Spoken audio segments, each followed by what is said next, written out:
अस्सलामु अलैकुम वरहमतुल्लाहि वबरकातुहू। नाज़रीन, इस्तक़बाल है फ़िक्र ख़बर स्टूडियो में। मैं रिज़वान अहमद नदवी मुल्की और आलमी अहम और ख़ास ख़बरों के साथ। तो नाज़रीन, बढ़ते हैं ख़बरों की तफ़सीलात की तरफ। गज़ा में जो कुछ हो रहा है वो सबके सामने है। किस तरीक़े से वहाँ क़हत और भूख की वजह से लोग मारे जा रहे हैं, उसके साथ ही जो हमले हो रहे हैं वो अलग हैं और लगातार वहाँ मौतें हो रही हैं। इसी बीच अमरीकी एलची स्टीव विटकोफ़ ने तेल अवीव में इजरायली कैदियों के अहल खाना से मुलाकात की। उसके बाद उन्होंने दावा किया कि गज़ा में कोई क़हत नहीं है, जिस पर हमास ने उन्हें शदीद तनक़ीद का निशाना बनाया है।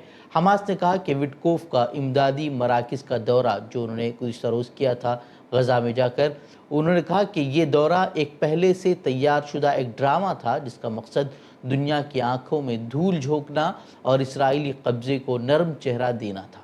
बयानात को गुमराहकुन करार देते हुए हमास ने याद दिलाया कि ज़मीनी हकीकत यह है कि क़हत और इसराइली गोलियों से अब तक सैकड़ों मासूम शहरी, जिनमें बच्चे भी शामिल हैं, वो मौत के घाट उतर चुके हैं। वह हमास ने अमरीका पर इसराइली मज़ालिम में बरह रास्त शराकत दारी का इल्ज़ाम लगाते हुए कहा कि जंगबंदी, फ़ौजी इनखला और मुहासरा ख़त्म किए बगैर मुज़ाहमत ख़त्म नहीं की जाएगी। तहरीक ने इस तअस्सुर को भी मुस्तरद कर दिया कि वो हथियार डालने पर आमादा है। उन्होंने कहा कि जब तक फ़लस्तीनी रियासत कायम नहीं होती वो हथियार नहीं डालेंगे और फ़लस्तीनी रियासत का मतलब यरूशलेम फ़लस्तीन का दारुल हुकूमत हो। उधर फ़लस्तीन वज़ारत सेहत के मुताबिक गुज़िश्ता 24 घंटों में क़हत और ग़िज़ाई क़िल्लत से मज़ीद 7 फ़लस्तीनी जाँ बहक हुए हैं, जिसके बाद हलाकतों की तादाद 170 हो गई है, जो सिर्फ भूख की वजह से मारे गए हैं। उनमें से 93 वो बच्चे शामिल हैं। वहीं अक़वाम मुत्तहिदा और इमदादी इदारे बहरान को संगीन करार दे रहे हैं, जबकि इमदादी मराकज़ को मौत के जाल कहा जा रहा है। लेकिन अमरीका दुनिया को बेवकूफ़ बना रहा है या ख़ुद इसराइल के सामने अपनी बेबसी का सबूत देते हुए उसी की ज़बान बोल रहा है। वहीं गज़ा में जंगबंदी को लेकर अब तक कुछ वाज़ेह नहीं हो पा रहा है कि कब जंगबंदी होगी। जो मुज़ाकरात हैं वो कहाँ तक पहुँचे हैं। ख़बरें ये भी हैं कि अगर हमास इसराइल की शराइत पर जंगबंदी पर राज़ी नहीं होता तो फिर इसराइली हुकूमत गज़ा शहर और दीगर आबादी वाले मराकज़ के मुहासरे या बराह रास्त हमले जैसे मंसूबे पर गौर कर रही है। वहीं जिस तरीके से अब इसराइल पर दूसरे मगरबी ममालिक दबाव बनाने की कोशिश कर रहे हैं और जिस तरह के बयानात सामने आ रहे हैं, अमरीका अब उसमें भी रुकावट डालने की कोशिश कर रहा है। फ्रांस और बरतानिया जब उन्होंने ऐलान किया कि वो फ़लस्तीन को बतौर रियासत तस्लीम करेंगे, अमरीकी वज़ीर ख़ारजा का बयान आ गया है कि बरतानिया और फ़लस्तीन में फ़लस्तीनी रियासत बनाने की सलाहियत नहीं है। उनका कहना है कि फ़लस्तीनी रियासत सिर्फ इसराइल की मंजूरी से मुमकिन है। मगरबी ममालिक फ़लस्तीनी रियासत का नक्शा भी नहीं दे सकते। इस तरह का बयान वो अमरीका की तरफ से सामने आ रहा है, जो साफ वाज़ेह करता है कि अमरीका किस तरीके से इज़राइल की कठपुतली बन चुका है। अब उसे अपनी इज़्ज़त नफ्स का भी वो ख्याल नहीं है। वो दुनिया को बेवकूफ़ बना रहा है, लेकिन असल में ख़ुद वो अपने आप को ही ज़लील और रुस्वा कर रहा है। तो बिहार में वोटर लिस्ट पर खुसूसी नज़रसानी का अमल पहले ही सवालात के घेरे में है। अपोजिशन जमातें हों या समाजी तंजीमें हों, इस पर मुसलसल एतराज़ात कर रही हैं। इसी दौरान मुस्लिम अक्सरियती अज़ला से चौंकाने वाले एदाद शुमार सामने आए हैं। इलेक्शन कमीशन की जारी करदा ड्राफ्ट लिस्ट के मुताबिक रियासत भर में 65 लाख वोटर्स उनके नाम हज़फ किए गए हैं। सबसे ज़्यादा जो कमी रिकॉर्ड की गई है वो पटना में रिकॉर्ड की गई है, जहाँ 3.95 लाख वोटरों के नाम लिस्ट से निकाले गए हैं। मधुबनी में 3 लाख और मशरक़ी चंपारण में 3 लाख वोटर्स फहरिस्त से गायब हैं। सीमांचल के 4 अजला किशनगंज, अररिया, पूर्णिया और कटिहार से मजमूई तौर पर 7.6 लाख वोटरों के नाम वो निकाल दिए गए हैं, जिनमें मुस्लिम आबादी का तनासुब नुमाया है। सिर्फ किशनगंज में ही 49,000 से ज़ायद वोटरों के नाम हज़फ किए गए हैं, जो बिहार का वाहिद मुस्लिम अक्सरियती ज़िला है। ये एदाद-ओ-शुमार न सिर्फ इंतखाबी शफ़ाफ़ियत पर सवाल उठा रहे हैं, बल्कि अक़लियती वोट बैंक पर मुमकिना असरात के ख़दशात को भी मज़ीद तक़वियत दे रहे हैं। इलेक्शन कमीशन पर बारहा सवाल उठते ही रहे हैं। बिहार में SIR के अमल के बाद से अपोजिशन के तेवर भी वो सख्त हो गए हैं। राहुल गांधी तो बरह रास्त इलेक्शन कमीशन को निशाना बना रहे हैं, लेकिन इस मरतबा उनका कहना है कि वो इलेक्शन कमीशन के ख़िलाफ़ सबूत भी फराहम करेंगे। کانگریس کے سالانہ لیگل کانکلیو میں راہل گاندھی نے الزام لگایا کہ 2024 کے لوک سبھا انتخابات میں منظم دھاندلی کے ذریعے بی جے پی کو جعلی مینڈیٹ دیا گیا۔ انہوں نے کہا کہ ہمارے پاس 100% ٹھوس شواہد ہیں کہ انتخابی عمل متاثر ہوا ہے اور الیکشن کمیشن جیسے اہم آئینی ادارے کو مفلوج کر دیا گیا ہے۔ 15 seats were rigged, and we suspect actually the number is much closer to 70, 80, 100. If 15 seats were rigged, he would not be the Prime Minister of India.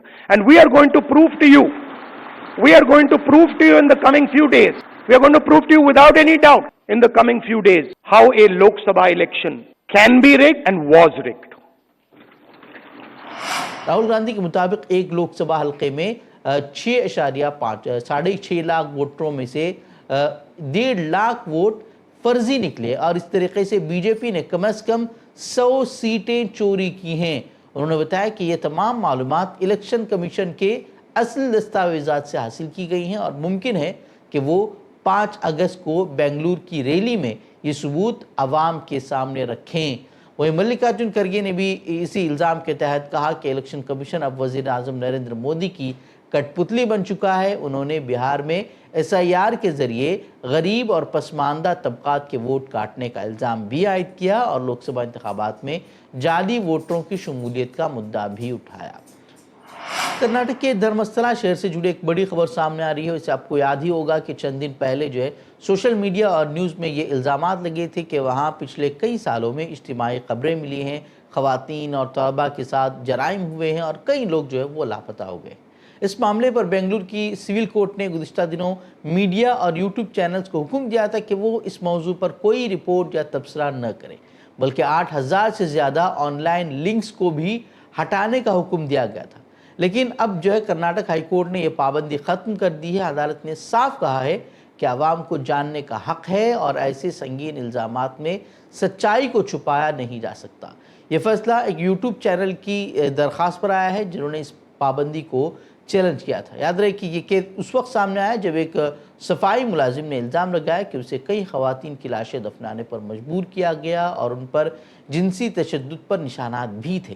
اب اس معاملے کی تفتیش کے لیے حکومت نے ایک SIT بھی تشکیل کر دی ہے اور وزیر داخلہ کا کہنا ہے کہ سوشل میڈیا پر اس کیس سے جڑی پوسٹ پر بھی کڑی نظر رکھی جا رہی ہے۔ مغربی بنگال کے درگاپور سے ایک چونکا دینے والا واقعہ سامنے آیا ہے۔ یہاں 2 مسلم نوجوانوں کو بیلوں کے ساتھ کھیتوں میں کام کے لیے جاتے وقت راستے میں روک کر بری طرح سے پیٹا گیا۔ گورکشکوں کا یہ عمل انتہائی شرمناک تھا۔ انہوں نے ان کے ہاتھ باندھ دیے اور زبردستی مرغا بننے پر انہیں مجبور کر دیا۔ یہ واقعہ جمعرات کا ہے، جس کے بعد یہ ویڈیو اب وائرل ہو رہی ہے، جہاں حملہ آوروں نے ان کی پک اپ وین روکی اور تشدد کیا۔ پولیس کے مطابق متاثرہ افراد مویشی خرید کر لا رہے تھے۔ سوشل میڈیا پر اس واقعے کی ویڈیو جب وائرل ہوئی تو اس کے بعد پولیس نے ایکشن لیا۔ اس میں دیکھا جا سکتا ہے کہ ایک BJP یوتھ ونگ لیڈر وہ ان کا ہاتھ باندھ رہا ہے اور زبردستی انہیں سزا دے رہا ہے۔ پولیس نے اس کے خلاف FIR بھی درج کر لی ہے اور دیگر جو ملزمان ہیں ان کی گرفتاری کے لیے چھاپے بھی مارے جا رہے ہیں۔ وہیں پولیس کمشنر کا کہنا ہے کہ ریاست میں نفرت اور مذہبی تعصب کو ہرگز برداشت نہیں کیا جائے گا۔ پولیس نے واضح پیغام دیا ہے کہ مغربی بنگال کی روایتی ہم آہنگی کو نقصان پہنچانے کی کسی کو اجازت نہیں دی جائے گی۔ امریکی وزارت خارجہ نے کراچی کے چند لگژری ہوٹلوں سے متعلق ممکنہ خطرے کی اطلاع پر اپنے شہریوں اور سرکاری ملازمین کو محتاط رہنے کی ہدایت دی ہے۔ امریکی قونصلیٹ نے اپنے افسران کی ان ہوٹلوں میں آمد و رفت پر عارضی پابندی لگا دی ہے۔ عوام کو بھی بھیڑ بھاڑ والے مقامات اور سیاحتی علاقوں سے دور رہنے کا مشورہ دیا گیا ہے۔ واضح ہے کہ پاکستان اب بھی امریکی حکومت کی لیول 3 سفری وارننگ کی فہرست میں شامل ہے۔ بتا دیں کہ اس وقت ایران کے صدر مسعود پزشکیان پاکستان پہنچے ہوئے ہیں۔ تو ناظرین، یہ تھی خبریں۔ مزید خبروں کے لیے آپ ہمارے ویب سائٹ www.fikrkhabar.com کی طرف رخ کر سکتے ہیں۔ ویڈیوز کے لیے ہمارے YouTube چینل کو سبسکرائب کریں۔ تو ناظرین، اجازت دیں۔ السلام علیکم ورحمۃ اللہ وبرکاتہ۔